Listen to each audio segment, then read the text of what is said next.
মধ্যপ্রাচ্যের একটি গুরুত্বপূর্ণ দেশ হল ইরান, যা বিশ্বের অন্যতম প্রাচীন সভ্যতার উত্তরাধিকার বহন করে। দেশটির মোট আয়তন ১৬,৪৮,১৯৫ বর্গ কিলোমিটার। ইরানের আন্তর্জাতিক সীমান্তের প্রায় অর্ধেকেরই তটরেখা। এর মধ্যে কাস্পিয়ান সাগরে প্রায় ৭৪০ কিলোমিটার দীর্ঘ তটরেখা রয়েছে এবং পারস্য উপসাগর ও ওমান উপসাগরের সাথে ১৭০০ কিলোমিটার দীর্ঘ তটরেখা রয়েছে। এছাড়াও পূর্ব দিকে তুর্কমেনিস্তান, আফগানিস্তান ও পাকিস্তানের সাথে স্থল সীমান্ত রয়েছে এবং পশ্চিমে ইরাক, তুরস্ক, আর্মেনিয়া ও আজারবাইজানের সাথে স্থল সীমান্ত রয়েছে। দেশটির রাজধানীর নাম তেহরান, যা দেশটির বৃহত্তম শহরও বটে। ইরান বিশ্বের সবচেয়ে পর্বতময় দেশগুলোর মধ্যে একটি। এখানে হিমালয়ের পরেই এশিয়ার সর্বোচ্চ পর্বতশৃঙ্গ দামভান্ড অবস্থিত। দেশটির জনগণ জাতিগত ও ভাষাগতভাবে বিচিত্র হলেও এরা প্রায় সবাই মুসলিম।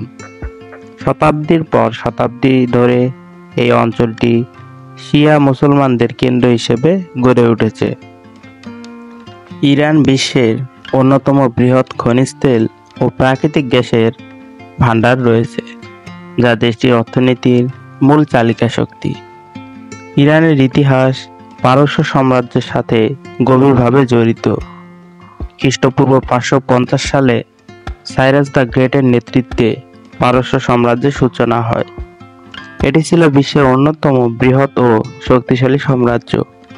পরে আলেকজান্ডার দ্য গ্রেট পারস্য দখল করে, কিন্তু সাসানিয়ান সাম্রাজ্য আবার তা পুনরুদ্ধার ঘটায়। সপ্তম শতকে ইসলামের আগমনের পর ইরান আরব খলিফাদের শাসনে চলে আসে। পরে সাফাভিদ সাম্রাজ্যের অধীনে ইরান আবারও শক্তিশালী হয়ে ওঠে। ইরানের সংস্কৃতি অত্যন্ত সমৃদ্ধ।